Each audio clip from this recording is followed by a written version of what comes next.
That's a Eye of the Tiger. I know.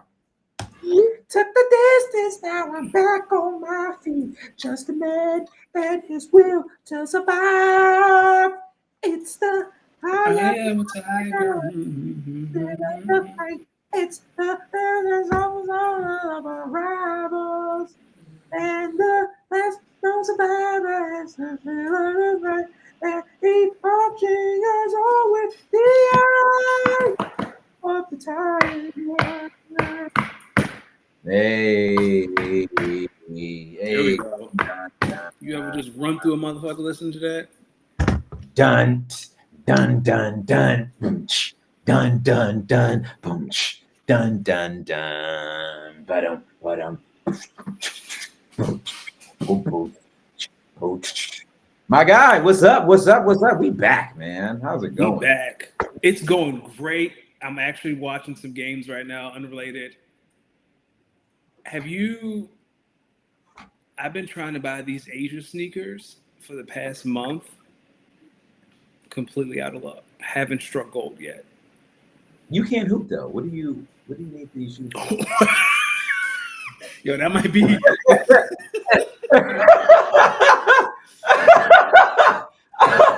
What are we doing? What are we doing? That's crazy.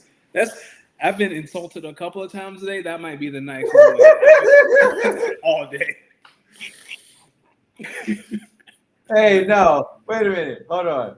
What's some of the most shadiest ways one of your coworkers ever just kind of slighted you and you realized you didn't even pick it up until like later in the day? You know what I'm saying? Like they said some shit. Yeah. Off, and then later when you thought about it, you was like, oh, this motherfucker was shooting. I got to think about it. It's happened a couple times.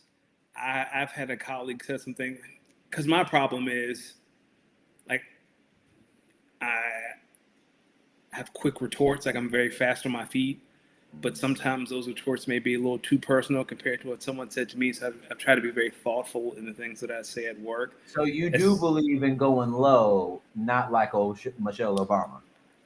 Initially, that's why I have to be very, very thoughtful about some of the things I say. Now, there are some colleagues who I'm very close with, or that's okay, but I know who those people are. So I have to be very thoughtful in the things that I say and the comebacks. And sometimes, like I was in the car with a colleague the other day, and they were like, "Please don't touch me." And I wanted to be like, "I'd rather hug baby shit," but I can't. You know what I'm saying? Wait a minute. Wait a minute. All right, ladies and gentlemen, I was not expecting that for where we were going. Why? Yeah. First off, why is your coworker just randomly throwing out, "Please don't touch me"? So it's a male. We were riding in the car. There was a baby seat. We were in the back seat, so he was in the middle, and I was beside him. There was really no room. So, I think he was just joking. He's like, "Oh, please don't," like, because where we were going, there are a lot of turns, so like there was a lot of swaying back and forth. It was just tight. It was a small car. There was a car seat.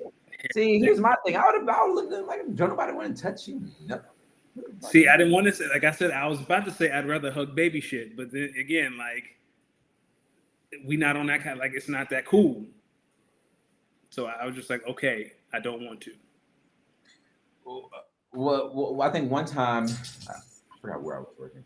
I had sent one of my coworkers just like hit me up and was like, "Hey,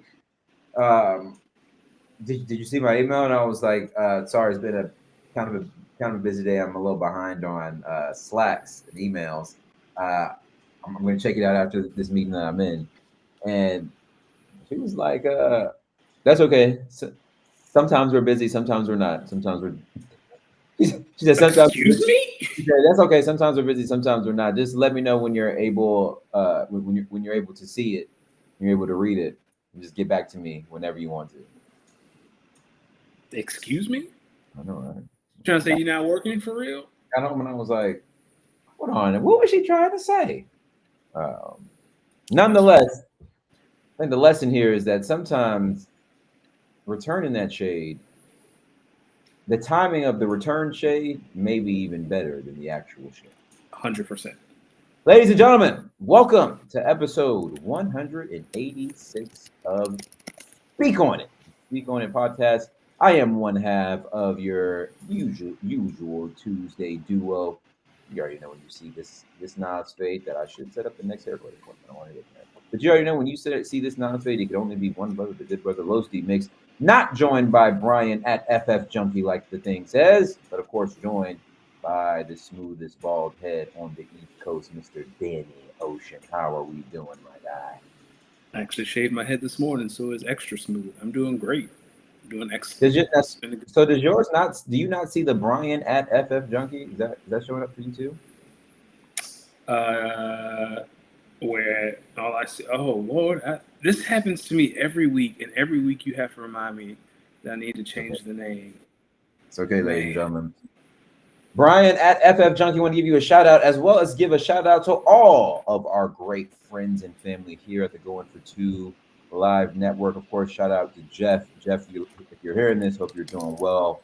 Hope you're doing well, brother. Ladies and gentlemen, we got a pretty good show today. We're going to talk a little bit of basketball. We have the NBA Finals officially kicking off on Thursday, so we're going to dive a little bit deeper into that matchup, as well as look back at the matchup that ended over the weekend with the Pacers advancing to the Oklahoma City Thunder in that NBA Finals that we will preview. So we'll look back at that Pacers and Knicks series and some of the headlines that's coming out today, because it's been an interesting day in the Knick world.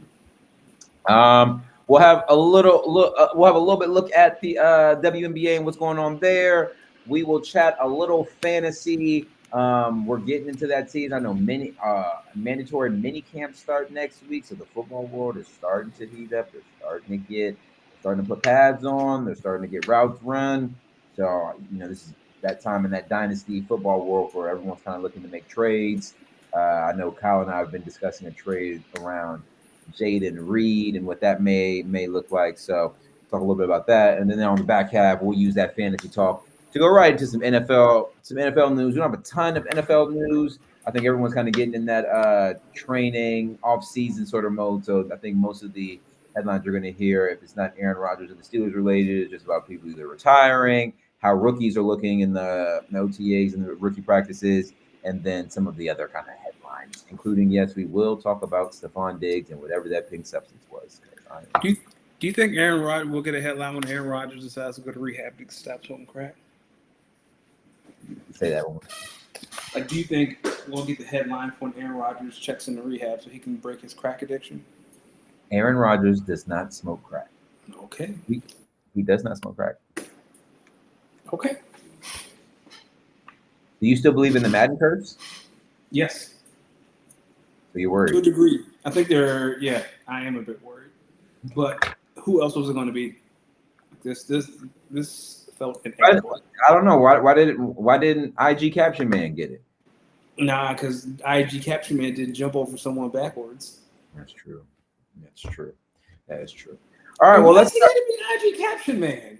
Because that is his name, bro. That's how he be talking. If he was on this show right now, we asked him if we asked him would he want to, we were like, Mr. Hurts, would you want to be on the cover of Madden? Like, how do you feel about Saquon being the cover of Madden? He'd say some shit like, oftentimes I think the lion that eats the most deserves the brass of the head to stick on the man. I think the way Saquon performed the last season and the way he was able to help lead us to our ultimate goal, which was winning the championship, he deserves for his head to be on the mantle of pantheon of Madden athletes. And you're just sitting there like, all right, G, we get it. That's what I be hearing when I be hearing. I'm like, all right, we get it. That might be the most accurate. That might be the most accurate Jalen Hurts impression I've ever heard. Yeah, you distinguish. Black women love you. We get it. Whole team full of black women. We get it. We get it. All right, touche. Hey, do you ever see that clip of Plankton from SpongeBob just roasting an entire family? Like, why he so heavy on him? Plankton has a lot to be angry about, though, right? Plankton's short. Don't nobody respect him. Can't get that secret recipe. Yeah, he kind of like 45, 47 in a lot of ways. Yeah. I don't even think there's anything fancy in them Krabby Patties either. Everybody's like, it's like just a Wendy's burger. He probably just used fresh beef. That's it. That's the secret ingredient. Well, I mean, Burger King uses fresh beef, so maybe plain things could be more like Burger King. Yeah, but Wendy's is fresh, never frozen, right? That's their whole shtick. You think Wendy's is better than Burger King? Yes. You sure? So full disclosure, I haven't had a fast food burger in like 8 years. All right, great question. So now I want to know, where do you get your burgers from? Like when you wake up and you say, you know what I want for dinner? Just a good old fashioned American sloppy made cheeseburger with some additives in it. What you going? Where you going? So there are a couple places here where I live, some local joints that my wife and I will go to for burgers. I feel like I'm at the age now where I just can't eat anything because my stomach can't handle it because I'm old. So I try to stay away from like really hard processed stuff. So there are a lot of places. I mean, you know where I live.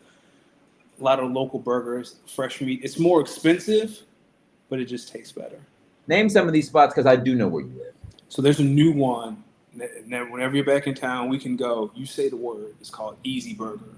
Dog, it is like legit the best burger I've ever had in my life.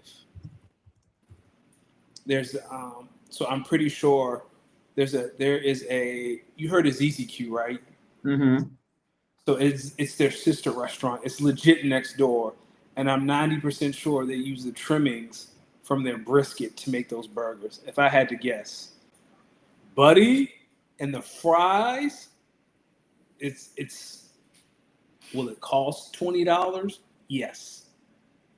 Will you be satisfied? 1,000%. It's worth every penny. 1/3 pound Black Angus blend of brisket, chuck, and short rib. All burgers are cooked medium well.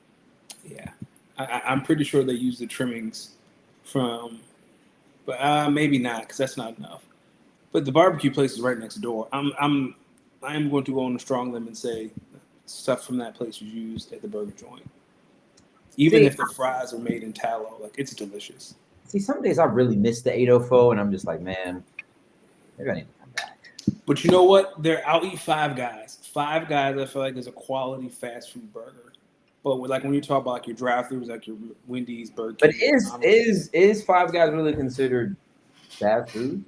I don't know. It feels very Chipotle-like to me. Like Chipotle is not fast food, but it's not fine dining.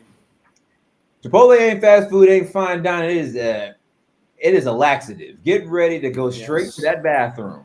It's fallen. I saw a photo today of what Chipotle used to cost, and I just miss old times. Like, you used to get a chicken bowl for $5.25. Listen, I think we need to really discuss and really talk about the price of inflation and who did this. I think we all know who did this. Hey, man. Listen, let me tell you something. Would you go back in time and give back that check, that stimulus check, if it meant inflation would not have happened? Yes. Really? I mean, the money you would save from then to now would be way more than that stimmy. You think Don gonna put another one of them out? Hell no. Let me tell you something. If he talking about giving people another stimmy without anything like a pandemic present, he know he about to lose his office. He knows some shit about to happen. I need to get these people back on my side. My thing is, if you've seen all the crazy stuff he has kind of passed, why wouldn't you think he wouldn't wake up one day and say, you know what, everyone in this motherfucker need to spend more money, or to spend money, they need money. Everybody, $1,000 checks. I think he is erratic enough to do that. I don't think that. I feel like that might be one of his last cards. Like shit really going downhill and people really start hating him. He'd be like, you know what, brother? They already do. But I'm not to the point where he gonna be giving people $1,000. We got a ways to go before we get there. I don't know. I think we're already there. We might be. Kyle said Wendy's is better than Burger King. Kyle go to Wendy's tonight. I promise you, I don't know if Wendy's. I don't know if a Dave single or double really hitting better than a Whopper. Oh boy, the rodeo burger at Burger King when I did, and it was and they was on their like little value menu, boy. My only thing with the Five Guys burgers is a good Five Guys burgers. To really enjoy a Five Guys burger, you have to have less toppings, because more toppings on a Five Guys burger, that motherfucker's gonna fall fall apart fast, and you're gonna be tight. Yeah, I like lettuce, pickle, No, mustard. I put lettuce on it. I might put mustard on it. Jalapenos, obviously cheese. Mm-hmm. That might be it. Yeah, you can't go too crazy. You can't Yeah. go too crazy. Because then you be mad at your burger falling apart. Now you looking stupid in the face. And the bread be soggy. Bread be mad soggy. And you gotta sit there and eat all them damn French fries. For the Cajun fries though, Who got better fries, Wingstop or Five Guys? Five Guys. I don't know, bro. Them Wingstop wings. I haven't had Wingstop in years. 'Cause I feel like it's a ripoff. I went to Wingstop one time, and I was like, and they tried to charge like 25 cents for extra ranch, and I was like, never again. Well, I think everywhere is charging more for the sauce. This was before everyone else did it. So here's my thing. Now, brother, they got the wing deals, like a boneless wing wing deal. Get like 20 wings and a fry for like $17. Okay, I'm listening. How many flavor combinations can I get in the wings? Because that's very important. Either like 3 or 4. Oh wow. Yeah, bro. Okay. Yeah, so you know me, I'm always getting that lemon pepper, mango habanero, regular hot, and then I usually get they got another one. It's like a hot honey sort of one. Oh. Or Asian rub or something. It's like a hot honey rub or something like that. Then my 4 and they fire. Okay. Fire. I might try it. I might you know what this is? This is them apologizing for the charger for that ranch bullshit. Listen. Well, first off, you crazy for going to Wingstop and getting ranch when blue cheese is sitting right there. That's crazy. That is the most terrorist thing you have ever said. Blue cheese. Wait a minute. Hold on. So what you're saying is right now, like Martians got the death beam pointed at Earth. Yep. You are eating blue cheese over ranch. I'm eating blue cheese. 100 out of 100 times. Let the Martians do what they must. That's crazy. It must be something in these Philadelphia. There's only one other human being in my life who eats blue cheese with wings, and that is my father. Good man. He is 72 years old. What's up, OG? What's up, OG? I got some wings. I'll bring some blue cheese through. We're going to eat wings the right way that wings should be ate. Next thing you're going to be telling me is that drums are better than flats. They are. I'm 100% drums over flats. What are we doing?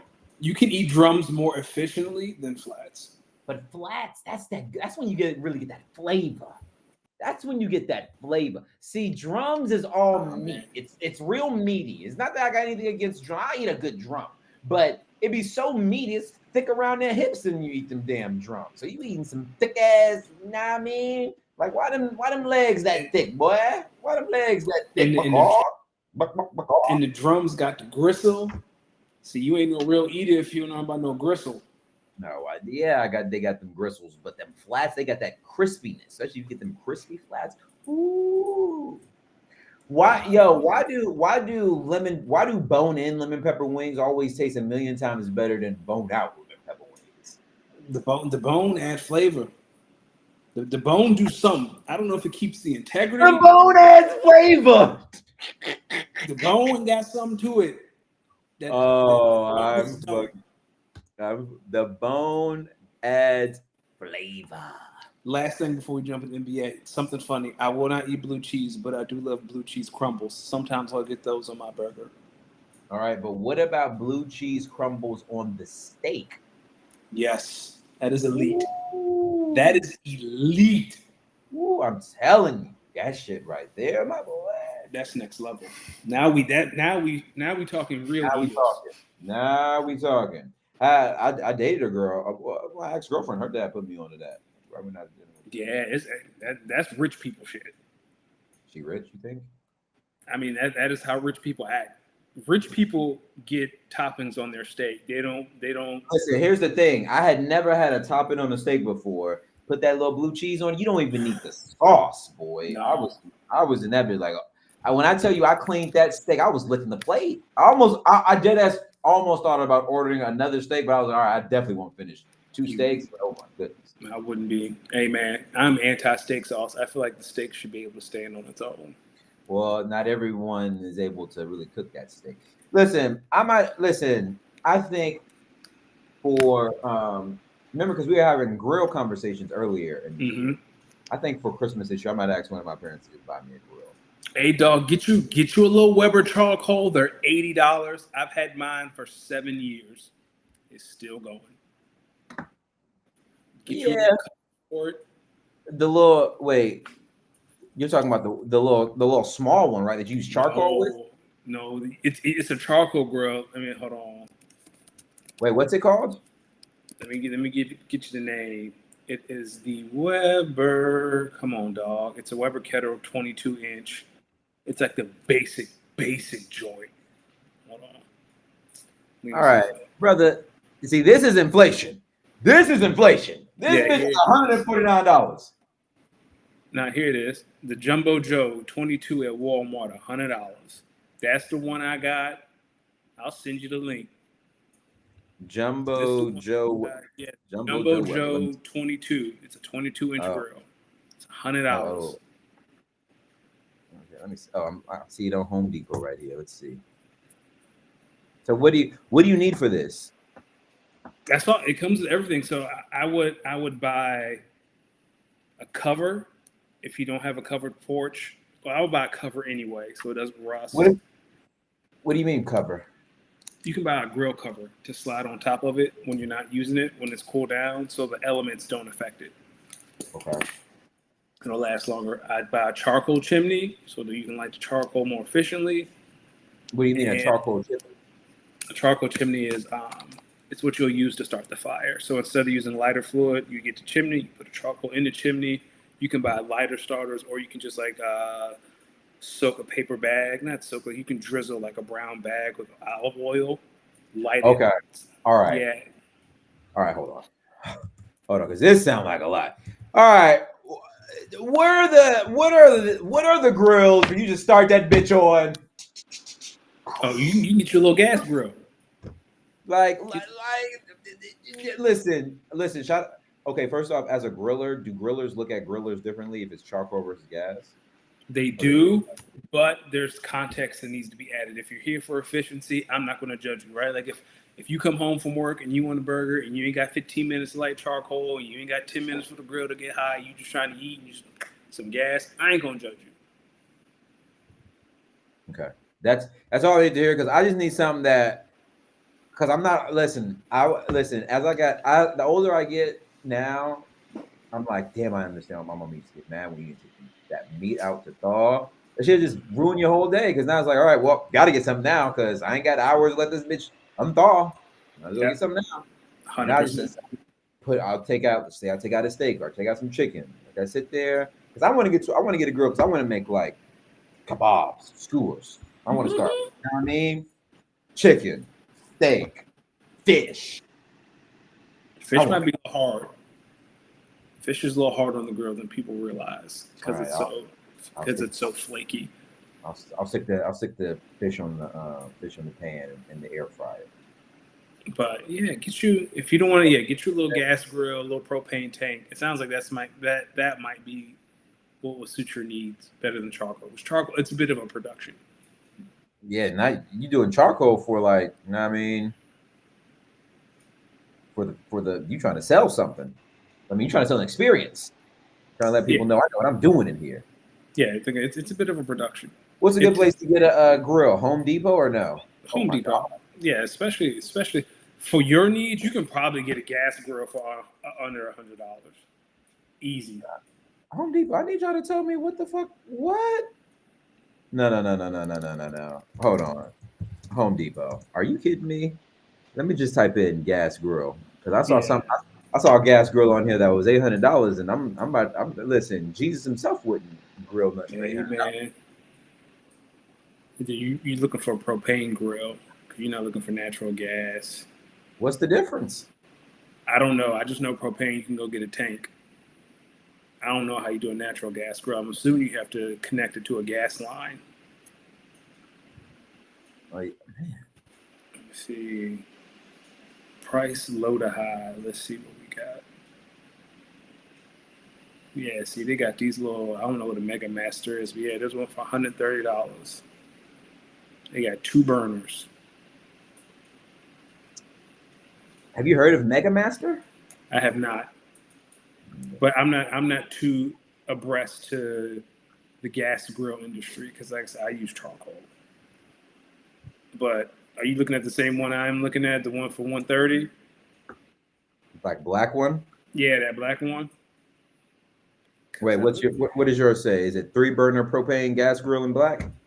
So the one I'm looking at is 2 burners, but the 3 burner for 169 is an option. 3 burner might be. I see the 3-burner for 169. Yeah. Yeah.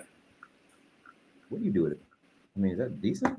Yeah, three burners is more than enough for what you're doing. Like if you're just cooking a little chicken, a little steak here and there, you could probably get away with 2. But if you plan on like hosting people, like the 3 would be more efficient. But how often are you hosting people? You know what I'm saying? Yeah. So okay, this actually isn't bad. Yeah, get that grill cover too. Yeah, see that 2 burner can hold 2 steaks, looks like 5 sausages, 4 ears of corn, and 3 skewers. That's more than enough. Mm-hmm. All right, we're gonna keep talking about it after this because I feel like I might have some more questions. All right, but let's get right into it, ladies and gentlemen. The NBA Finals are set. It is the Pacers. It is the Oklahoma City Thunder. First team to get 4 wins will be NBA champions. Before we get into our look ahead at the NBA Finals, let's look back at the series that ended over the weekend. The Pacers defeating the Knicks in 6 games. 6 games, finishing it out at home. I would just like to count, or not count, speak up that between the Western Conference Finals and the Eastern Conference Finals, I was the only one of us out of the 2 to get one of those series right. I did say Pacers in 6. Somebody here said Knicks in 7. Boy, Was he wrong? You were wrong. Thoughts about how the Pacers kind of finished off the Knicks and some of your biggest takeaways from the series now that it's all over. I think, and I said this when we first picked, I was like, if the Pacers win, now granted he didn't win Eastern Conference MVP, which was hilarious in and of itself when he thought he was going to win. But do we start having that conversation of Tyrese Halliburton as a superstar? He's been to 2 Eastern Conference Finals consecutively. He's made it to the NBA Finals. I know they aren't I know the Vegas has the Thunder by a lot, which I'm not shocked. That's what I took away. And I also took away that this Pacers team does have the ability to be physical. Like that was always like we talked last week, like Miles Turner having 3 rebounds and how that's completely unacceptable, and it still is. But I still think that Pacers team physicality wise, we'll get into what I think about the Thunder Pacers series. I just think for me, I was just thoroughly impressed at how the Pacers dominated. And we'll talk about this in a second too, a reflection of Dip's coaching style, because Game 6, it was very easy to see early on that the Knicks just didn't have the legs for it. Like they didn't have the energy, nothing. I think it's funny because I think if you think back to that Game 6 in Indianapolis, that pace in which that game started with, I think even Sam Van Gundy or Reggie Miller was like, yeah, no, this pace is pretty fast. I think this pace actually favors the Pacers way more than the Knicks realized. And then, boy, you got out there to because the game was fairly close. Game 6 was fairly close up until when it wasn't close. And it really kind of started pulling away probably a little bit after halftime in that third quarter. And I think that's when the Pacers just started to wear and eventually just kind of pulled away. I think my thoughts coming away from this is like, man, I think I was really impressed with not only how the Pacers weathered that storm of Game 6, but how they just continue to just push the pace. So even when the Knicks may get a tough shot, ball's already flying back right back up the court. Someone's pushing it up to either try to get a quick bucket in transition or try to get them on numbers. I think the one thing I really took away from this is like, man, Rick Carlisle, you wanna coach circles around someone. That's how you do it. That's how you do it. Carlisle had adjustments to Thibs. Adjustments. He just put Thibs in these tough situations as a coach. Now, granted, it doesn't help when Carl Anthony Towns is just getting like 2 fouls in the first 2 minutes, shit like that. But I think it was just I really think Carlisle did a great job of just out coaching Diggs. Yeah, and I think you talked about that at the very beginning, right? The pace. I think that was the biggest thing for you and why you picked the Pacers in 6. You mentioned like they're going to run and run and run and throw waves at the Knicks, and the Knicks.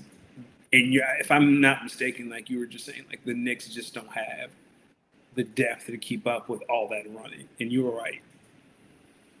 Yeah, they don't. Not only that, I think just the way they run their offense, it's like I don't.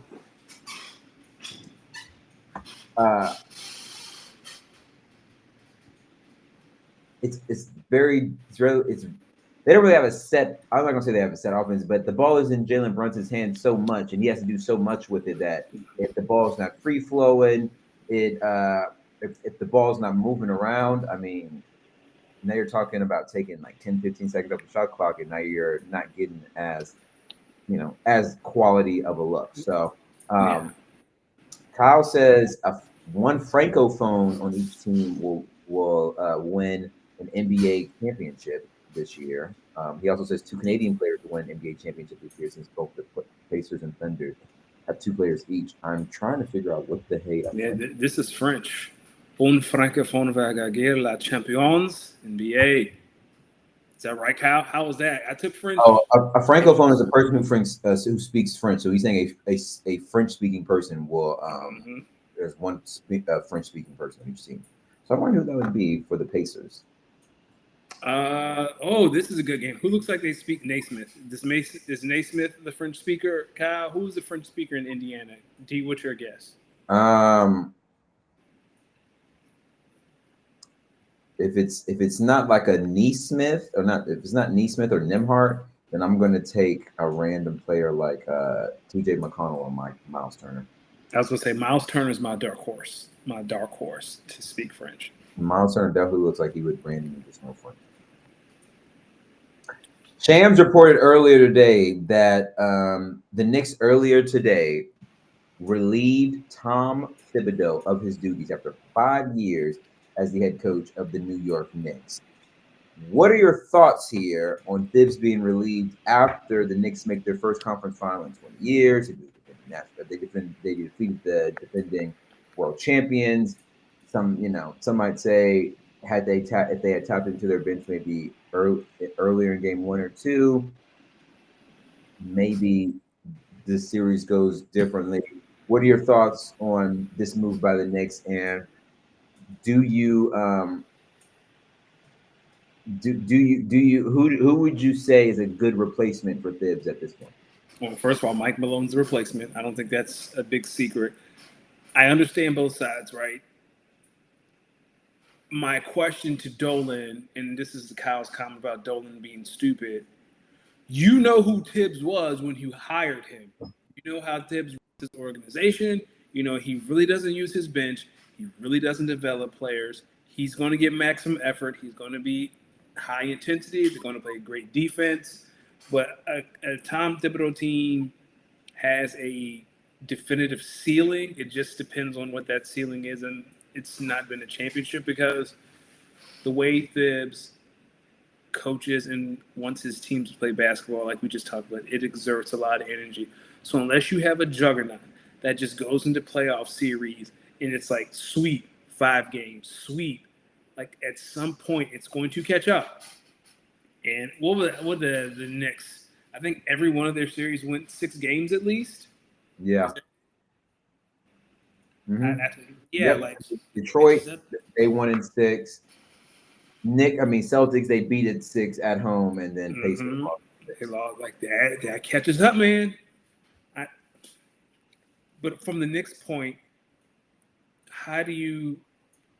what coach do you think is going to? This is the highest you've been in a long time. Who gets you over the hump? I think it's Mike Malone. I keep seeing Tell me why. huh? Tell me why. I mean, I think he's the best person out there. Who else is out there? Mike Budenholzer. We know where Mike Budenholzer team will go, and he gonna have a stroke on the sideline. You don't want him in MSG.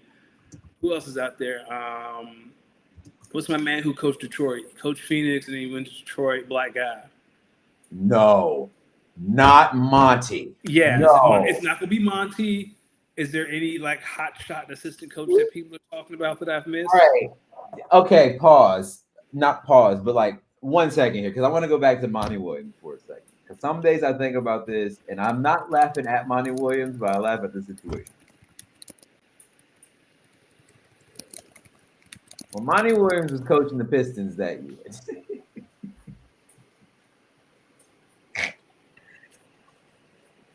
All Little Caesars wanted to do was give away some damn free pizza, and they lost, what, 26, 27 in a row? Can't get the pizza. Oh, this is an interesting name. Oh, listen, it got to a point where everyone was just dead ass watching Pistons games just to see if they were going to win and get the free.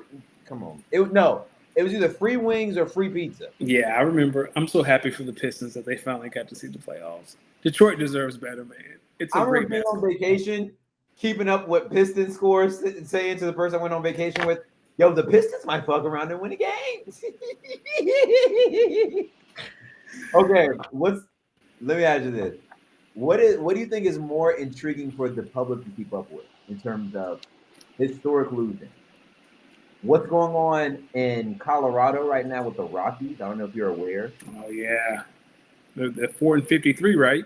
Yeah, that or a losing streak like in the NBA where a team loses 20 plus games in a row, and it's like, okay, this is borderline fucking embarrassing. And you see how long that losing streak goes? Or very last one. I know what you're about to say. The winless NFL team. That's the one. 0-16 is worse than anything else.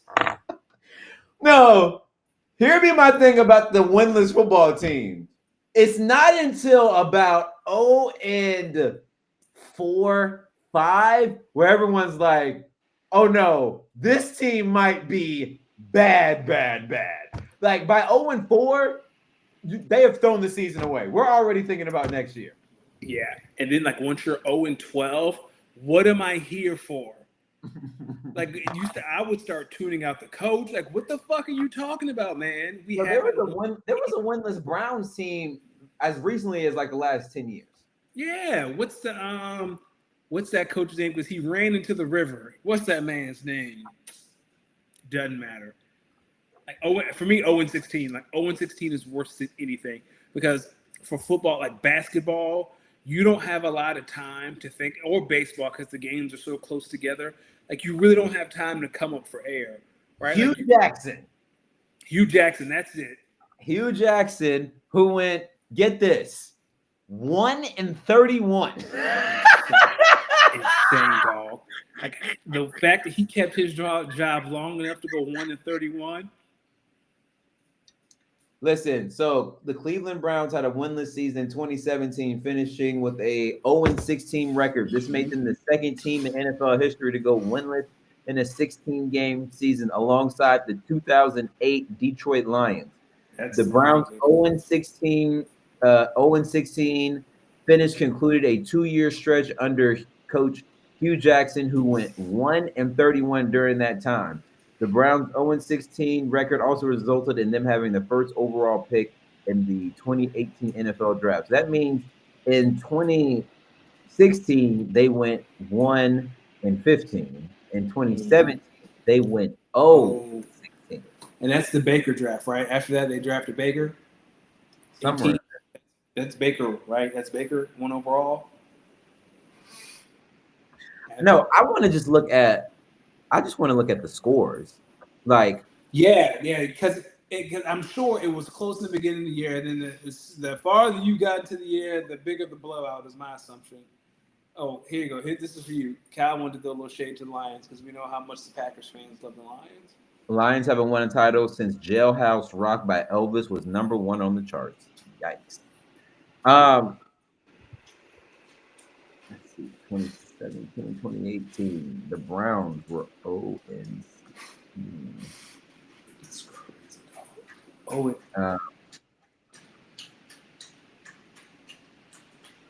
Hold on. I'm going to pull up you there. looking at the scores. All right, here we go. This was the 2017 season, right? Here's the funny part. No, what do you think is even funnier about the fact that the Browns went 0-16 in the regular season that year? Ooh, I can't think of anything funnier than that. Like that sounds. I remember that season, other than the Lions one, because I remember the last one. I remember there's a picture from the Lions with 0-16. I think their last game that year was in Green Bay, and I think there was a Lions fan. I remember the picture of the sign. It's like something like 0-16. Let's do this, or something to that effect. I just remember that picture. But what are you referring to? The Browns in 2017 went undefeated in the preseason. Dr. Harris Muhammad. That's hilarious. Let's go through some of these scores. Steelers 21, Browns 18, Ravens 24, Browns 10, Colts 31, Browns 28, Bengals 31, Browns 7, Jets 17, Browns 14. That one was the one that hurt. Texans 33, Browns 17. Oh, this is another one. Final, Titans 12, Browns 9 in OT. 33-16 loss to the Vikings. 38-24 loss to the Lions. 19-7 loss to the Jaguars. 16-30 loss to the Bengals. Lost to the Chargers 19-10. Lost to the Packers 27-21. Lost to the Ravens 27-10. Lost to the Bears 20-3. That was the Mitch Trubisky year. I remember that. Jesus. And then last game of the season, they lost to the Pittsburgh Steelers 24-28 to complete a 0-16. I didn't realize they were that competitive throughout the entire year. Yeah. Kyle says Hugh Jackson is so lucky he has that 8-8 season. If not, he'd have a worse winning percentage than Urban Meyer. Jesus. That's a stat. That's a stat. Danny, as we look ahead to the NBA Finals with the Pacers and the Thunders, this is essentially a matchup between the league's best offense in a way versus the league's best defense. Give me some of your key matchups to watch, and what are your thoughts about this series? I think the most interesting for me is the number of bodies they can throw at Tyrese Halliburton, depending on what they want to do, right? If you want to throw length at him, you can throw Shea at him. If you want to throw physicality, you can throw Luke Dort. You can throw Alex Caruso if you want someone who's a little bit more feisty, a little bit more like. I just think the way the Thunder can guard Tyrese Halliburton, like even if we're small, well, I wouldn't put Chet on him, but you got Jalen Williams. I just think the way the Thunder can throw multiple looks at Tyrese Halliburton, I don't know if there's an answer that Indiana can provide that doesn't feel fluky. You know what I'm saying? Like those Naismith threes, like those 6 threes he hit, something like that. Like I just feel like to beat that, it's going to be something fluky. And same with Pascal Siakam, right? So you got 4 people that you can flow between. Personally, I put Lou Dort on Siakam because again, he's more physical. Siakam can be physical. I just think Lou Dort would be a better matchup. And I would tell those other 3 guys, your responsibility is Tyrese Halliburton. Because the bigs ain't gonna do anything. If Miles Turner, the man get 3 rebounds, he not out rebound Chet, he not out rebounding Harden. Maybe he does. I'd be shocked to see it. If the Indiana's bigs beat me, I would have to live with that. I think the bigs may be where Indiana has the advantage. Really? So you would take Miles Turner? Who's their starting big? Because Miles comes off the bench, right? Let's look real quick. I don't think Miles comes off the bench. That is incorrect. Yeah. Tyrese. Hold on. Do they start Nemhard and Neesmith? I don't believe so. Oh, actually, yes, they do. Tyrese, Nemhard, Neesmith, Siakam, and Turner. Yeah. So who's the depth big? Roster.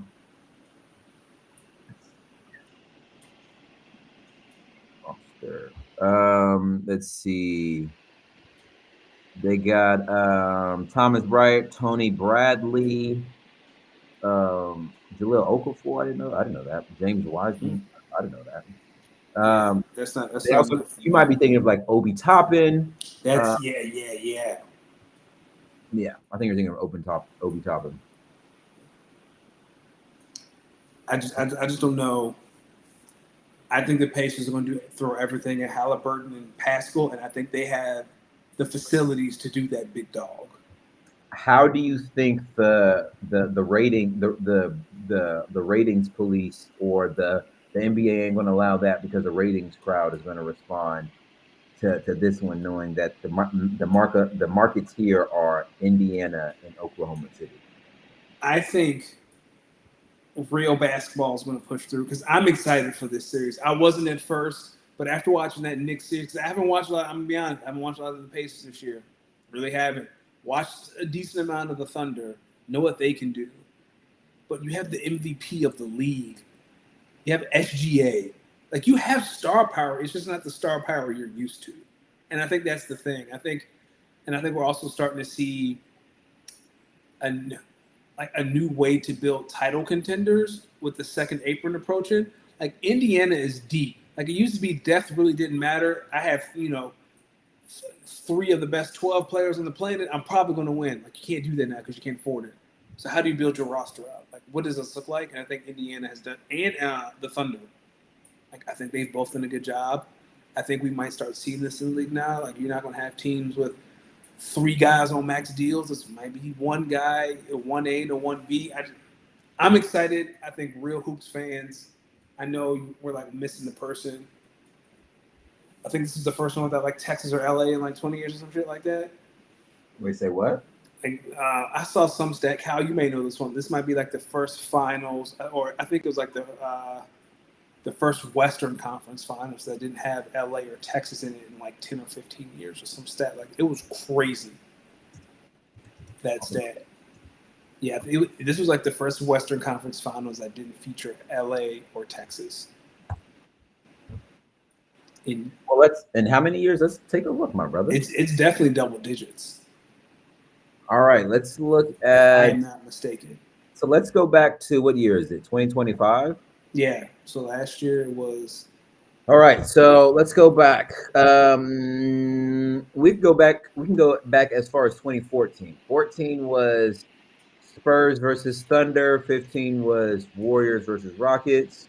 And 16 Warriors versus Thunder. 17 Warriors versus Spurs. 18 Warriors versus Rockets. 19 Warriors versus Blazers.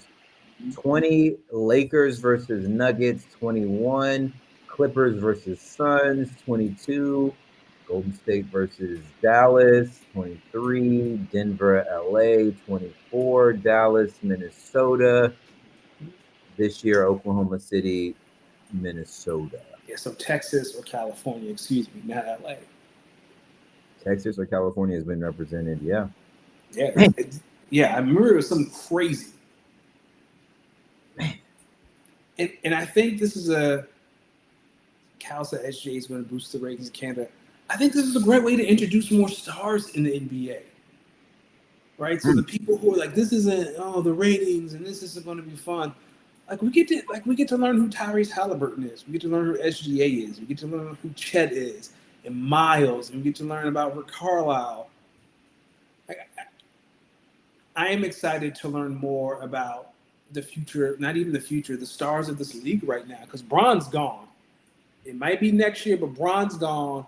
KD is old. Like everyone knows who Ant is. Like we need more stars, and I think this is a great way for America, especially SGA. I know I've been a little hard with foul march and stuff, but that boy is amazing. Like SGA is he that dude. He that dude, and he's very unique. And I think the NBA could use unique right now. What team do you think has made the most conference finals appearances? All time? Mm-hmm. Oh, it's probably the Lakers. You're right. Lakers have 24 total appearances. Get this. They have 24 total appearances. They have won 19 times and lost 5. They are That's 19 crazy. and 5 in the conference championship round. Yeah, Cal said this. Go ahead. Go ahead, I said, Cal, it's the first time in 29 years that that California or Texas have not been in the Western Conference Finals. Don't worry. It won't happen next year. It will not happen. The Celtics have made 23 conference finals appearances, but get this, they're 11 and 12. I think for LA and Boston, it's if you make it to the conference finals, there's a good chance you're going to make it to the finals, unless you just run into somebody. Like that Boston team, that was Jason Tatum and Jaylen Brown's like first year together, right? They ran into Braun. LA ran into Jokic. You know what I'm saying? Like you running against some all timers. Right. Well, yeah. we beat them one time. Yeah, in the Western Conference Finals. Mm-hmm. That's the bubble one. Yeah. And then you met Jokic in a couple years ago when they won the title. So I feel like when Boston or LA lose in the Western Conference Finals or the Conference Finals, like they've run it against some hitters. 18 total championships. 49, 50, 52, 3, 4, 72, 80, 82, 85, 87, 88, 2000, 2001, 2002, 2009, 2010, 2020. Not too damn bad. And they got a mixture of championships in every decade except for the 90s. Yeah. Oh, the Lakers? Mm-hmm. I mean, they're the greatest franchise in basketball. In basketball, straight up. All right, let's go ahead. Let's put it on wax. Pacers or Thunder? How many games? I want to say Thunder in 5, but I'm not sleeping on the Pacers. I'm gonna say Thunder in 6. All right, so we both say so you say Thunder in 6. You know what? Been watching a lot of Pat McAfee. I've been watching a lot of Pat McAfee lately. I have been a fan of the nickname Halliban. Halliban. And have you seen the memes? Pacers in 7? Pacers in 6. Are you going in underdog and put money on that? Absolutely not. Pacers in 6. Give me Pacers in 6. And here's what's going to happen. OKC wins game 1. Yep. Indiana wins games 2, 3. Wait, Indiana wins games 2 and game 3. OKC wins game 4. Okay. Indy wins game 5 on the road. Barely. And closes out at home in a blowout. All right. So for me, I'm taking Pacers game 1. All right, hold on. Indy takes game 1. Thunder take game 2. And game 3. Indy wins game 4. Thunder win game 5. And that's it, ain't it? Game 5. I got them in 6 in game 5 and game 6. Yeah, I think Thunder win. That means they'd win in Indy, which is kind of funny. Hey, they're better. Listen, Indiana has won road games in all these series. Yeah, that's why I'm picking Pacers game 1. I think the Pacers are going to win game 1. I actually might go on underdog and put money on that. If you win some money, let me hold it up. You got more money than me. I'm broke. Nah, I'm broker. You know what? Today they had free lunch at work. I took an extra one for tomorrow. Listen, for work, I had a wish sandwich. Let's talk a little bit about the WNBA. WNBA. So I believe the Lynx and the Liberty are still undefeated. Have they lost the game yet? Nope. The Lynx are playing right now against Phoenix. The Commissioner's Cup has started, but Minnesota is up 37-28 in the second. I believe the Liberty play do they play tonight or tomorrow? Wait, who plays? I know there's one game that tips off at, Mystics and Fever are playing right now. Yep. Indiana's in 69-55. You already mentioned the Mercury and the Lynx, and then the Storm and the Wings play later today. Okay, so yeah, I think New York plays tomorrow. So far, I've had a lot of fun watching this season. I think you have my tiers. Let me go find my tiers and see if I need to correct anything. They're at the bottom. They're at the bottom. Thank you. Yep, ground floor. Golden State's a lot better. They pushed New York to the limit the other night. They almost won that game. Golden State's a lot better than I thought they were. Still ground floor, Connecticut's ass. League pass veterans. The Mystics are a lot better than I thought. The Dream are a lot better than I thought. Sky and Wings are where I thought they'd be. Seattle's a lot better than I thought. The Sparks just need to get healthy. Like they still, like Ray Burrell still leg. Cameron Brink still come from ACL. They just need to get healthy. The Fever need to get healthy. Caitlin Clark in a contusion. I think Sophie Cunningham is hurt. Phoenix is pretty good. And then the other three, the Vegas has won 4 in a row, I want to say, or 3 in a row. They're 4-2 now. Yeah, I think for those league passes, $35. I am really taking note of this Mystics team. Like they have 2 rookies. Amazing. I think they're going to be ahead of schedule. I've enjoyed watching. Huh? You said the Mystics? Yeah, I've enjoyed watching the Mystics, and like I said, Golden State's been a lot better than I thought they would. So it's just been fun. Again, if you have $35 to spare, league pass is $35. You legit get every single game unless you're in a local market. Then you can watch it on a local network.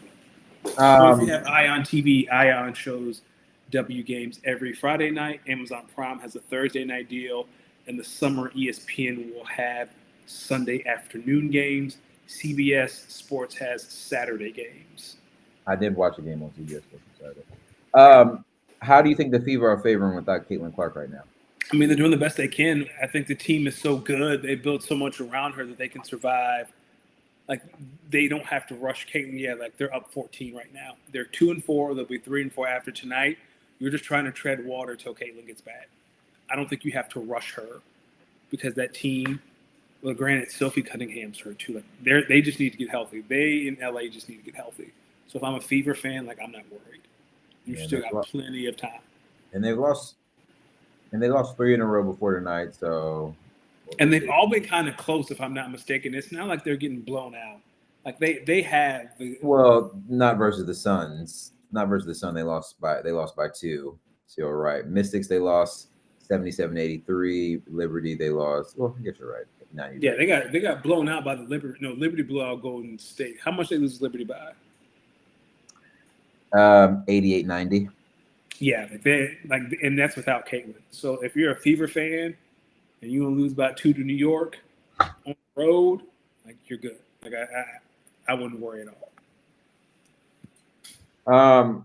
Let's transition over straight into the NFL real quick. I love the NFL. We'll go through a few headlines and then we'll tackle a little bit of fantasy afterwards. So okay. We wanna start by wishing Frank Ragnow a happy retirement. 7 seasons with the Lions.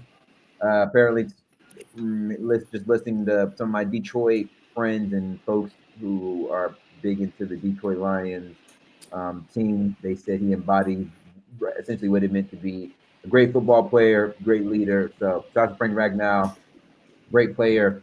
Hope you're able to enjoy retirement. Danny, want to get your thoughts here. Hearing that the 49ers are finalizing a deal for Bryce Huff, I think this is a win or a loss for the rest of the NFC. And I guess your thoughts on both your defensive line for the Eagles and the Niners now new defensive line after this trade. I think it's a win-win, but if I had to say a clear one, I think it's the 49ers. So Bryce Huff gets to go back to Robert Saleh, who was Bryce Huff's coach when Saleh was in New York. He knows what Bryce Huff prefers. He knows I think the Eagles asked too much out of him. Like they wanted him to be a complete end. He's not. He's here to rush the passer on, third and long on obvious passing situations. I think he'll be able to do that in San Francisco. Is it a loss for the NFC? I mean, yeah, because you have Bosa on one side, you'll have Bryce Huff on the other side. You know, I think it's a win for the Niners. For the Eagles, I'm a little concerned about their D-line depth because right now it's Nolan Smith who's coming off a torn tricep, who's Brandon Graham retired. Like the D-end depth, like you're really going to rely on David Hunt. Well, Told y'all that shit won't being ran back next year. Yeah. That doesn't mean Jalen Carter still exists. You got Jalen Carter. Jalen Carter, one man. We're doubling him. We're gonna run exactly away from him. That's all we gonna do. So, but I will say the Eagles have 13 picks in next year's draft. Like they have the ammo to go get somebody. And like the Eagles don't need like a special. Like they don't need. Like I think they have enough depth. But I think I need one more solid vet to feel comfortable. I don't think y'all do. I like y'all playing right now. Just keep trading away. Of course you do. Hey, can't wait. By week 4, Eagles are going to be 2-2, and everyone's be saying, "What's going on with the Eagles? They don't look as good as they're supposed to." I expect them to be 2-2. That's exactly where I have them at is 2-2 at week 4. What are your thoughts on Stefon Diggs being on the boat with the pink substance instead of at OTAs? But he is at OTAs now, though. And they saying he's looking pretty good. Y'all, not only we can call it what it was. That was cocaine. That was pink coke, and he was around a group of women, not Cardi B, calling him daddy. Cardi B was on the boat though. She was on the boat. Did you see the video of her dancing on him? And he just looked like, if I died right now, this is where I'm supposed to go. I'm not mad at it, but find Jesus, brother. This don't end well. It's just not end well. And that's not a knock to Cardi B. I think Cardi B is a little too wild for that boy. But good for him. Listen, typing in pink cocaine into your browser, it's like, oh, that's like a real thing. Listen, Stefon, I think in times like this, in stories like this, I always go back to one of my favorite videos ever. Whoever that Viking social media person was went around the locker room asking everyone who is one player in the locker room that you would not allow to date your sister, and every single one said Stefon Diggs. Yep, 100%. There's they got Stefon Diggs. Stefon Diggs is like, wait, they all said me? They wouldn't let me date their sister? What's wrong with me? I'm like, oh yeah, no. We got him. We got him.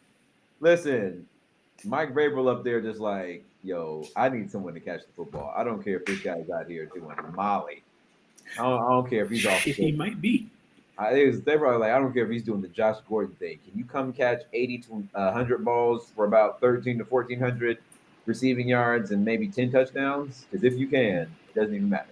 You know what? I'm shocked. I'm shocked he didn't get drug tested. Because usually, like if someone has a big game, they get drug tested the next day. There's a video of that man handing out a pink substance to a group of women calling him daddy. I'd have drug tested him the second his feet touched down in Foxborough. I need your piss, and I'm going to get some blood too. Well, I don't think cocaine stays in your system that long. So depending on... All right.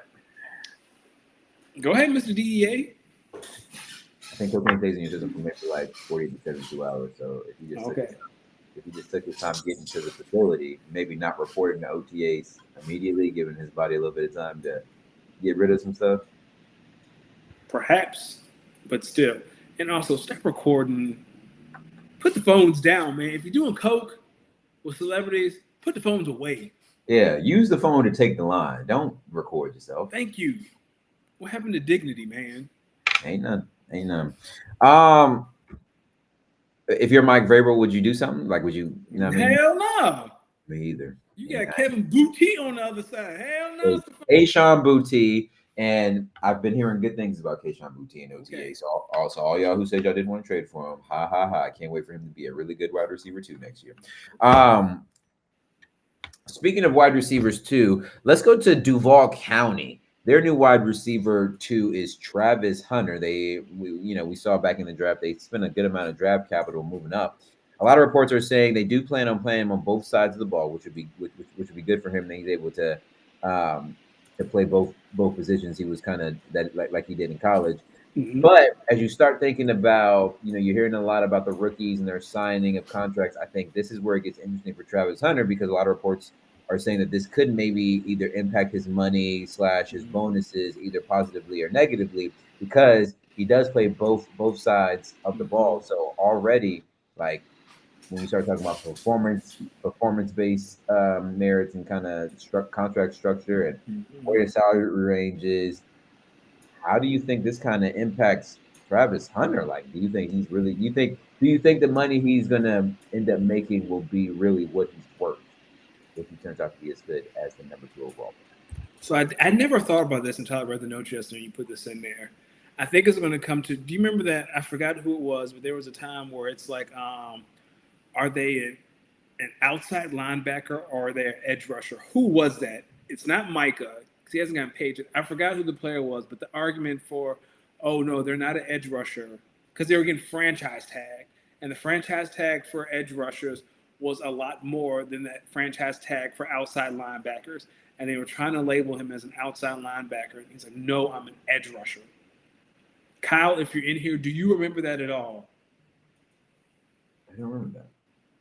You do, and you just don't remember the name, or you don't remember that? Maybe the former. I feel like I remember something similar. I just don't remember the athlete or the team. Yeah, it's ringing about. I think we're going to get to that situation with Travis, and it's going to be like, no, because wide receivers make more, right? He's like, no, I'm a wide receiver. It's like, oh, no, but you play 51% of your snaps as a corner.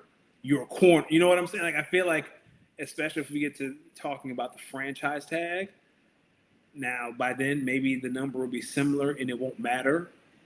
But I believe right now that receivers make more than corners. So I could see that coming, to play if we're in a situation where it's like, well, I just think I deserve X, Y, Z. And it's like, well, yeah, you do, but we see you as a corner. We don't see you, or even worse, don't let him become a safety, right? Don't, oh, we think you're a better safety. Don't let him become a safety because they don't make no money. Shit, he might not make he might not make no money. Like, where do you think what position probably makes more, receiver or corner, depending on his market? Because corners get paid. Look at Derek Stingley. Corners do get paid, but I don't think corners get paid. Like, what's the highest paid corner? It's Surtain, right?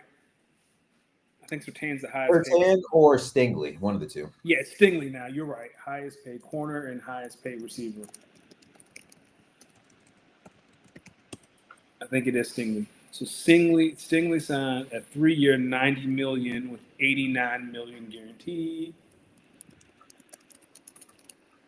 And I think Jamar Chase is the highest. Yeah, Jamar Chase is getting paid. Come on, give me the whole contract.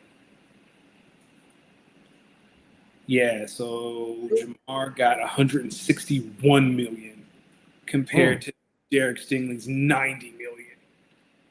Like, receivers. But how much was guaranteed?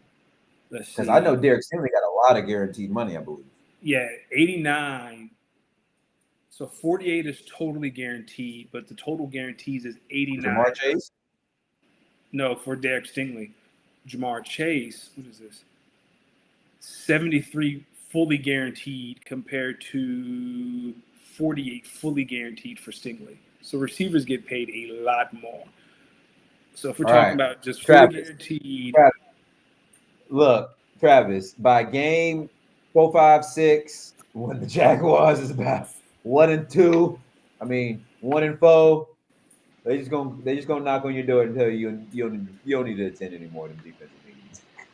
Yeah, do you know he is getting about as much. Derek Stingley is getting about as much total guaranteed money as Michael Pittman. Hey man, when you're able to catch that ball, when I see him catch that ball, when I see him throw that ball, woof, woof. Yeah. You can make $30 million a year being a wide receiver. You're right. I see it. I think we're going to get to that. If we're 4 years down the road and he's eligible for an extension and he's doing this, playing both sides of the ball step, I bet you Jacksonville's like, oh, well, we see you more. We're not going to pay you as a full, as a wide receiver one because you play corner snaps. So he need to make a decision, and that decision need to be wide receiver. We're gonna see the Jaguars. Well, unless the Jaguars continue to just pay him, maybe in between that corner wide receiver range. Yeah, but if I'm Travis, I'm trying to get paid. Well, I mean, so that's a big gap he between. dates white women, so That's crazy. Like that's a big guarantee. 48 million and 73 million guaranteed, fully guaranteed. Now, that's yeah, but he probably don't be putting that shit on, so it's not like that. Did you see that clip they released today? Of what? Of Travis in coverage, buddy. You like he wanted him? He looked like he was back in the Big 12. That one. Yeah, see, Kyle says Stingley would be wide receiver 8 based on salary. Hey, wide receiver 8. And he reset the market with that contract. No. While we're here, we also want to give some congratulations to Saquon Barkley, who is the cover athlete for Madden 26. I know I made some jokes earlier about it, but Danny, how we feeling? Your man, your savior, literally. Jalen Hurts' savior. That's cold. Hey, man, he earned it. Like I know the Madden curse. I am a believer in the Madden curse, but they won the Super Bowl, and that's what matters. Yeah. Because the 49ers did the same thing, didn't win the Super Bowl. McCaffrey got the cover, and they've been in hell ever since. But the Eagles won the Super Bowl. That's all that matters. Yeah, I mean, I just think we won't listen. I don't think we'll be seeing any more repeating Super Bowl championships from the Eagles this year. But I'm glad they got their Madden cover, and next year when the title defense doesn't even land them in the playoffs next year, we'll be ready. That's hate. You should be so lucky. Maybe if y'all stop worrying about plays that other teams run and worry about your own organization, maybe you could win the Super Bowl. But what do I know? Well, see, here's the thing. Majority of the league does not agree with this play. The reason why that shit failed was because somebody in Packers brass went up and changed the wording in the verse. Shout out Dan Campbell. That thing should have been passed. But shout out Dan Campbell. Well, there are probably like one or two teams outside of Philadelphia that were probably like, who gives a fuck what they run? Like, keep it in. I think it was I definitely feel like some of those teams that voted to keep it in were definitely like, all right, we just don't we don't want this play in, but we don't want the result of what will happen if we vote for this because of the new language. That's different. Well, and the thing is, if you ban this play, who's to say 5 years from now the Packers have an unstoppable play? Like it sets a precedent that if somebody is really good at something, we can ban it because we can't stop it. And well, it's not about being good at something. This is football. That's not a football play. This is American football. That's rugby. No, it's not. Jordan Mailata was a professional rugby player, and he said it has nothing to do with rugby. Yeah, I would say that too if I played for the Eagles. Hey, this is a normal legal football play because we just pushed our quarterback can squat 600 pounds. So yeah, we can just cool, but that's not football. That's rugby. I think it is the essence of football. I am stronger than you, and I'm going to move you. I can understand when you have this straight QB sneak. The tush push is not that. That is rugby. Well, then run it. Run it. It is run. We use our tight end and run it. Run it then. All you dorks who want to ban it, we do. We do. That don't mean it's right. That don't mean it's right. Josh, run it. Lamar, run it. You have Derrick Henry. They do. That don't mean they want to. The Ravens voted not to block it. Shout out to the Ravens. John Harbaugh, run it. He will. That does not mean they agree or think this shit should stay around. They just didn't like the wording from the updated proposal from the past. Hey, man, run it yourself. We do. We use Tucker Kraft. Detroit, use your tight ends. Use a fullback. Use a linebacker. Run it.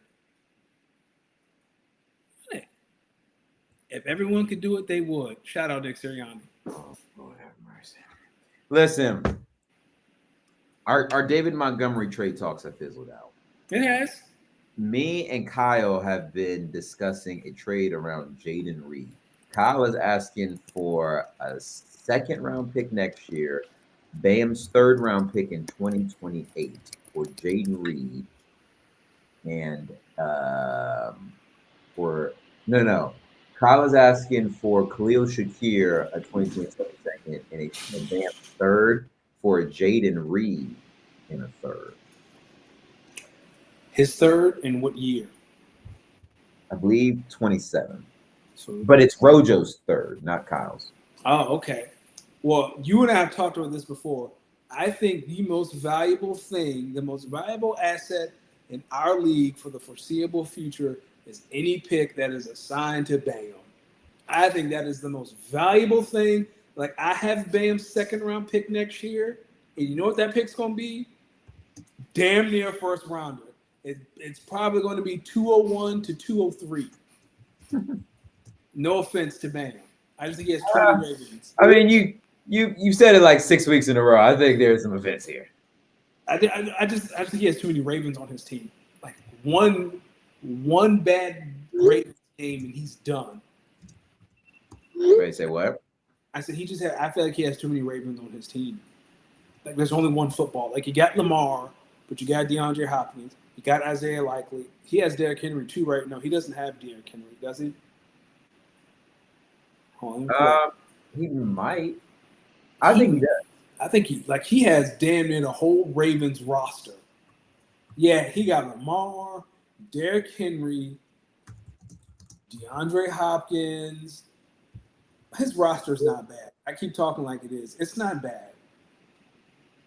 But I think a lot of he has Isaiah. His roster is better than I give it credit for. But I think his picks, and some people might look at my roster and say the same. Like my picks might be some of the most valuable things in this league, which is fair. I just think Bam's a little bit more valuable. Thank you, Kyle. Kyle saying Bam catches strays that aren't really strays because you basically saying his team is ass. I'm saying he's invested a lot into the Ravens. Like he has Stefon Diggs. We don't know what Stefon going to look like. Isaiah Pacheco going to lose his job. He has T. Higgins. Okay. He has T.J. Hawkinson. Alvin Kamara's old. Tracy in New York. Don't know. Najee Harris is going to be fighting with Amari in Hampton. Cooper Kupp is old. DeAndre Hopkins is old. Russell Wilson is old. Tank Bixby. He has Adam Thielen and Christian Kirk. Like there's a world where his team struggles, and you can say the same thing about me. I wouldn't be mad, but I think Bam's picks are the most valuable thing in this league right now. So if I'm giving up one of Bam's picks, I better be getting something really good. Jaden Reed and a 2027 third. Yeah, but the thing about a pick from Rojo is his team is going to be good for the foreseeable future. Kyle said, "Why is Pacheco?" I misspoke. I don't mean he's going to lose his job, but he really didn't produce last year. Like I'm not a big Pacheco man. Yeah, this I will say this latest offer from Kyle, tough one, man.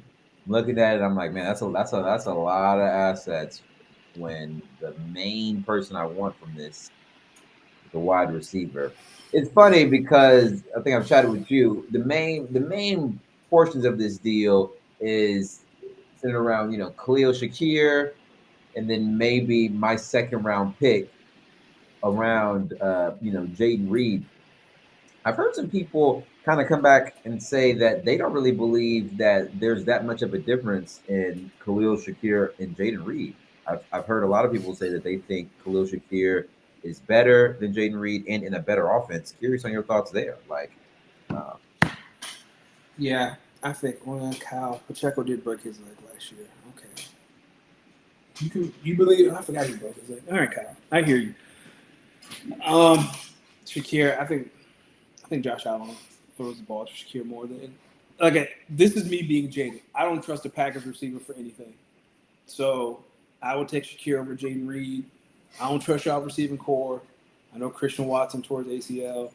He's gonna be out until week whatever. But we used first round draft capital to draft a wide receiver. We drafted Savion Williams either second or third. Yeah. Jobs. I don't know. I think when it comes to Jaden Reed, I do have an itch. I do want to get him on my team, Packers reasons, but Kyle and I are still going to work through that trade if it's going to happen. I feel like the trade, the most recent iteration of the trade, so it's a little rich. It's a little rich. So what would you give up? What would you give up to get Jaden Reed then if you're not trying to give up that Bam's pick? I don't know. Part of me thinks maybe I need to table these chats, and maybe let's just maybe I just try to trade.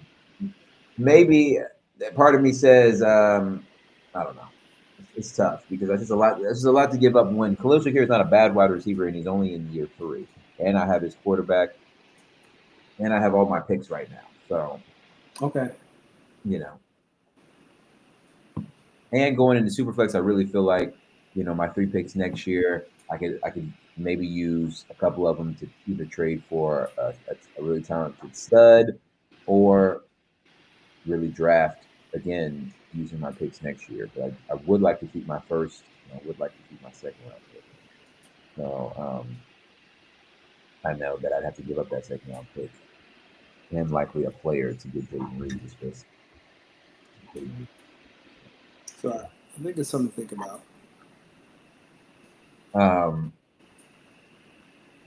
All right, some other quick hitters. In the UFC, I know we don't talk a lot about the UFC, but Tom Aspinall, what would you say to him? He's the interim UFC heavyweight champion. He's patiently waiting on the UFC heavyweight champion, John Jones, to basically agree to the title unification match for the UFC heavyweight championship. But John Jones basically says, yo, I don't think you're really worthy of fighting me, so I'm going to take my time with this. If you're Tom, you consider this mad disrespectful or he kind of ducking me? Oh, mad disrespect. It's so disrespectful that I would say that he's ducking me to get him to respond. But, like, are you sure you want them problems? I mean, you can't avoid that problem. Like, y'all both just can't be sitting there. No, you can't avoid that problem. And he's telling you, and he's giving you an option to avoid them problems by not responding. I will call Stefon Diggs and see if I can get some of that pink stuff and call John and be like, I got you. Ain't it fun? Ain't John really into God too? Like he into a lot of religion right now. I mean, there are a lot of cokeheads who believe in Jesus. I guess in that powder, you got to. You get that powder, you see the Holy Ghost. But in all seriousness, John Jones is like 23, 24, 25, and 1. His one loss came by DQ. Like, he's never actually been beat in the ring. Okay, he's a killer. I don't know if I'm barking up that tree. Who initiated this conversation? Well, I think I forgot what fight John Jones wanted to happen. Maybe it's the I don't remember, but basically that's when they set up the Tom Aspinall interim heavyweight championship fight in which he won the interim championship. And so obviously when you have the interim and the heavyweight, they just kind of that has unification. He walks out the champion, so they're just waiting on that unification belt so the rest of the division can start kind of challenging. If John Jones is basically like, then what? Has this Mr. Aspinall man said directly he wants to fight John Jones? Oh yeah, no, he's definitely called that John. Oh, he said this. Well, then he can't avoid it. Can't avoid it. So now you have to get to the point. If he wants this, now you have to be disrespectful and say he's ducking you to get him to come out and play. Would you call him a word that starts with B and ends with H with a letter T in the middle? Nope, not him. I would politely say that man is afraid and he is ducking me. Oh, yeah, like that would be better. Hey, guys, I just want you to know that I just think John Jones is afraid to get in the ring with me. Or you go all in if you know he's making a public appearance. You show up with a sign like a WWE match and be like, stop ducking me. I would call him every day and see if he'd take the fight. Do you remember the movie Head of State with Chris Rock? And he wanted to debate that man, and he followed him everywhere until he agreed to a debate? Yeah. You think that's what he's got to do? That's what he got to do. That's what he got to do. He got to harass him. You can't don't be on no Conor McGregor type stuff. Conor, whenever you get back in the ring, brother, we worry. We wait. Never. He drinking whiskey. Speaking of some folks who might not see back in the ring in WWE world, they let go of Carlito and What's Up? They let go of R-Truth. Hunter, you will pay for your crimes. They let go of the creator of Lil Jimmy. And he gave us that banger on SmackDown Friday. Is that your son? You husky. He really got y'all fooled, but I see right through you, Tomato Ciampa. Talking in Triple H. Like he made the 24/7 championship mean something. Like, remember he was telling to Brock, like, I'm gonna win the Rumble. Oh yeah, he's like, no, I'm gonna win the Rumble, and I'm gonna come throw you over the top rope. Yeah. Paul Heyman. and then Paul Heyman was like, what? Wait, what? He was like, it doesn't even matter XYZ, because if you win the Royal Rumble, then you got to go one-on-one with Brock Lesnar. And he was like, then R-Truth was like, well, let me make myself the first entrant to drop out of the Royal Rumble. And then he gets into the women's Rumble and gets oh yeah, and then it was like, wait a minute, where the guys at? Where the guys at? And here come Adam Pearce talking about, no, you are out, you are in, and then the girl who goes in gets eliminated immediately. So, oh man. I just imagine if you're someone in that locker room, it's like, well, shit, no one is safe. Well, no one is safe. Triple H is letting it be known, hey, don't get too comfortable like the Beyonce song, niggas. You can't be got it. You can't be gone. Ain't that the worst? Ain't that the scariest thing, you know? Like when someone starts when at your job, when people start getting fired and you don't know if you're next or not, that's when you start doing work for real. That's when they get the most productive version of me. Yeah, I mean, same here. But damn, someone did it before this. I'll tell you what. Damn, someone did it before this. What do you think? What you excited for Money in the Bank? Oh yeah. You think it's gonna be good? No, but I'm excited for it. Yeah. I'm actually gonna kind of miss R-Truth in the comedy. He was yeah, like I said last week, he hit us with the, "Is that your son?" That's your husky. Some other headlines. NCAA 26 has been announced for all you people like me who have done nothing for the past year but play college football games. It will. The new one is gonna be coming out. I'm really excited. Shout out to what's the two wide receivers name? Ryan Williams and Jeremiah. Jeremiah Smith from Ohio State? Yep. They're the cover athletes. And also, Danny, and I know Kyle's gonna like this one.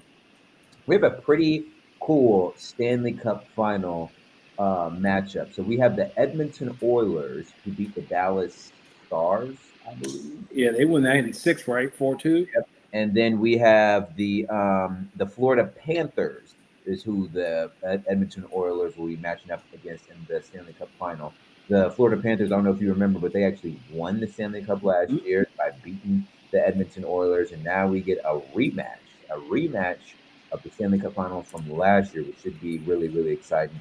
Feels like the state of Florida is really trying to stake their claim in hockey before this run of the Florida Panthers. I think the Tampa Bay Lightning had a couple of good runs. So I'm excited. I'll be watching all of the Stanley Cup games starting tomorrow. So game 1, I believe, is tomorrow. And is it in Edmonton? Yes, it is in Edmonton, it looks like. So Edmonton looks like they will be hosting it, and yeah, I'm excited. Kyle says he thinks the Oilers will win in 5. Kyle, I'm gonna let you know that I am going for. I'm always listen. He's saying that Edmonton beat Dallas in 5. Oh, he beat Dallas. Okay, I was going to say. Okay, so Kyle says the Oilers beat Dallas in 5. I am a fan of dynasties and repeats, so I am cheering for the Florida Panthers to win. I think the Florida Panthers will win. I agree. Oh, and it's 6 straight Stanley Cup Finals with a Florida. Wow, that's impressive. That's either the Tampa Bay Lightning or the Florida Panthers or who else? While you look that up, as someone who's going to watch the Eagles go back to back, this would be a nice prep for that. So I'll take Florida. Wait, what did you say? I said, as a man who was about to watch the Eagles win back to back, it would be a good precursor if Florida won back to back. You know what's funny about knowing the Eagles are not going to win back-to-back titles is knowing that the city of Philadelphia and that fan base is slowly going to melt down when the Eagles start out looking like they might repeat and the season just slowly gets away from them. It But it's going depends on how it to slowly get happens. away from them because of a myriad of stupid reasons. Yeah, like it depends on if they don't repeat it. Let's see how it unfolds before I say anything crazy. And y'all might lose to Dallas week 1. No, that ain't happening. That will not. Did I tell you I'm going to the Eagles Commanders game the week before Christmas? Okay, that's a good one. In Philly or in DC? It's in DC. That's a good one. That's gonna be a good one. I know you're not a fan of the stadium, but seeing Jaden Daniels live will be a good one, and obviously the divisional game is always fun. And seeing Mr. IG Man in person is going to be great. Do you think there's a world? Well, actually, no, I don't think there is. But I was going to ask you, do you think there's a world where they reshuffle the divisions to be more geographically based? No. They should, but they can't because the rivalries are too deep. Like the NFC North rivalries are too deep. Like y'all's division is too deep. Like it makes sense for. Well, ours wouldn't change that much. It would still be. I feel like it would still be. No, I'm saying the conference. Well, fuck. Because in the NFC East, what you would do is you'd kick Dallas out and bring in Baltimore. Yeah. Ugh. Baltimore. See, I'm gonna be honest with you. Baltimore would be in that division. I'd be so tight if I was Philly because I wouldn't want to play Baltimore twice a year. Yeah, or if you're Dallas, you'd go to the AFC South. Oh, I'm turned. No, I'm saying all I gotta AFC do is play the East. Texans twice a year. I win the division. In Jacksonville, and who else? It's Jacksonville, Indy, Houston. Who's the 4th team in that division? Titans. Well, actually, here's the thing. I think the AFC South might be New Orleans. Okay, so where would you put Dallas? No, they'd be in the AFC South. So so it'd be Dallas, New Orleans, Houston, Jacksonville, like that whole little strip. No. Ooh, wait a minute. Because then you can put Tampa Bay in there. Like you can put all the Florida teams in the conference. I think all the Florida teams would be in a division. Yeah, that's what I meant in a division. So Miami, Tampa, Jacksonville. Did you say Miami? Yeah, I said Miami. So then you can pull in New Orleans.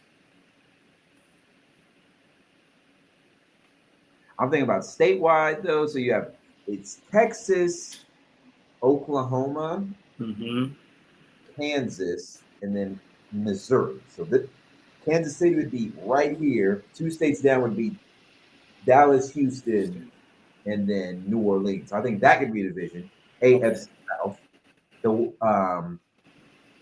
So then the NFC South would be Miami. No, I think the NFC South would be. Yeah, because then it becomes like, what do you do about ATL, Carolina? What's the other one in that division? Saints and the Panthers. So the Panthers. Yeah. Here, I'm pulling up a map right now. NFL teams by map. Yeah, let me sure. Let me know when you can see it.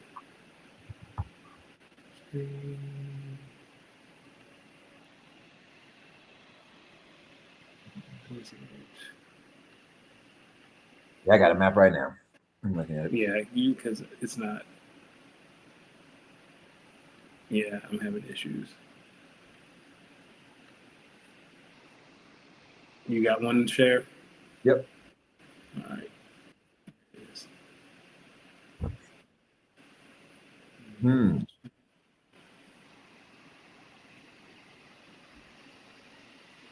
All right. So let's do the easy one. The NFC North stays the fucking same. It doesn't even make sense to change the NFC North. Can you see my screen? Yeah. NFC North is perfect. 100%. Yeah, it doesn't even AFC East. Honestly, I think the AFC East stays the same. No, I think the AFC East would be the Jets, Giants, Patriots and Bills. Yep. Yeah. The NFC East, I would say then it's Philly, Baltimore, Washington, Pittsburgh. Ugh, Pittsburgh doesn't fit in that. Okay, so you think Eagles, Baltimore, Washington. You want to keep going south? I would take the Panthers. Okay. I'd put the Panthers in the NFC East. Okay. Eagles, Baltimore, DC, Carolina. That feels very. It could work. That feels like the black side of the NFL on the East Coast, and the AFC is like the white side of the East Coast. I see where you're going, and I'm with you. Right? It would definitely be the counterpart to the Jets, Bills, Giants, Patriots. Yeah, like at like a Jets Patriots game, it's all white, but at like a you might hear some Philly Baltimore game, that might be the blackest crowd like ever to watch a football game, especially in Baltimore. So the NFC South, I would honestly say it's the Dolphins, the Bucks, the Jags, and the Falcons. Yeah, you got to go snatch the Falcons. So I would take these four as the NFC South, and for the AFC South, I would put the Titans, the Cowboys, Saints, and Texans. Yeah. The AFC. So now it's Denver and it's fucking Kansas City where it gets weird because they're in the middle of bumfuck. Well, I don't want to say that they're in Middle America. Well, then, so AFC North. So if it's the AFC North, because we've already have the AFC. We've already taken. Well, we've taken Baltimore out the AFC North. So I think you can still keep the Bengals, Browns, Steelers, and maybe the Colts. Yeah, you would have to throw the Colts in the AFC North. That's AFC North. That means the AFC West is still the Broncos, Chiefs, Raiders, and Chargers. Let's see, that doesn't make sense. You could do the Raiders, Cardinals, Broncos, Chiefs. Raiders, Cardinals, Broncos, Chiefs would be the AFC West. Yep, and then all the California teams plus Seattle would be the NFC West. The whole West. That's probably the best you could do because unless you put a team in Utah or New Mexico or Oklahoma, it ain't making no sense. And I can tell you right here, don't nobody want to travel to Utah to play football. Hell no. See, this is what I'm talking about. So Kyle said AFC North, the Bengals, the Browns, the Eagles, and the Steelers. That's I don't like the feel of that. I like the idea of, like you said, the Eagles, the Ravens, the Commanders, and the Panthers. Poor Panthers. They get stuck in the division with. Well, they just need to get better. AFC South for Kyle is the Falcons, Jackson. So we have the same one. Yep. AFC West, same thing as we said, the Cardinals, the Broncos, the Raiders, and the Chiefs. NFC East, he has Baltimore. He's putting Detroit. See, that's too far away, though. Wait. Yes. I think the AFC North is perfect. Yeah, I think the AFC North is. NFC North. I think the NFC North is perfect. I think the NFC North makes sense. They kind of embody. The people in Detroit probably beef and relate to more with the people of Chicago, Minneapolis, and Green Bay than they would somebody. Indeed. I think the NFC North is the only one that gets it right. NFC South, I think this is what we said, Dallas. I think both Norths, the NFC and AFC North, just in terms of like how, like if you were to keep the NFC North, the AFC North exactly how it is right now, I'm not going to say distance-wise, I think it makes sense. It's just, I think it'd be more fun to have the Ravens in the NFC. Agreed. Good chat, man. Good chat. Oh, man. You got any fun weekend plans, man? Not yet. Like I said, we just transitioned to new work hours at work, so I'm trying to go and get my sleep. I've been doing great the past 2 nights, so we'll see. Because I'll have a 3-day weekend for the whole summer, so I don't know. I might go see Mission Impossible on Friday. That's about it. Listen, I ain't doing much. So how about my I usually have one of my DJ my residencies on Thursday. Thursday on Thursdays. They let me know that they're bringing in a new chef, so they're doing some training on Thursday, so they're closing the restaurant. So you have a Thursday off. Which nice. I think at first when I heard it, I was like, WTF, but then I thought about it and I was like, actually, that just frees up a whole fucking Thursday. Let's get it. Get it. Go do something fun. Treat yourself. Shit, I might hit the booty club. There you go. Look, I also want to point out, because you and I are both Virginia heads, that a certain Virginia duo formally announced their newest album. Oh, is this how you're gonna take us home? Absolutely. Ladies and gentlemen, please make sure you follow myself, the podcast, and Danny Ocean on socials. You can follow me at Los Demix. That's LOSDEEMIX. Follow Danny Ocean at Danny Ocean 41. Follow us across Instagram. Follow us on Twitter. Follow Speak On It _pod on Instagram and on Twitter and TikTok. We do post on there as well. Danny, did I forget anything? Nah, I think you got it. Full disclosure, I haven't listened to this album yet, so I need to get on it. What album? The Clips. It hasn't released yet. They just released. They've only released one song. It's called Ace Trumpets. I believe the album comes out on the 3rd or the 11th of July. Let me have a look. Then it comes out the 11th of July. So this is Ace. This is Ace Trumpets. We're gonna play this out. Hold on before we go. So Kyle says, instead of moving the Browns, Colts, and Steelers to the AFC when the leagues merge, I think they should have put more recent teams in the AFC. Teams that came into existence in the 60s. Honestly, I think we are probably 3 to 5 years away from them realigning some things in conferences, because I think some of these conferences don't make any fucking sense. Yeah. Boy, if they could just figure out a way to... Listen, you know what I think they should do? You need to get Dallas out of the NFC East, but you have to find a way to make sure that they play the Eagles every year. Yep. That's how we do. This is Ace Trumpets. This is Clips. This is Pusha T, and no malice. None. He said he said his name is No Malice. Shout out Virginia. We always in the building. 2 up, 2 down. 2 up, 2 down. Y'all make sure you have a great weekend. We'll catch y'all next week. Whoop.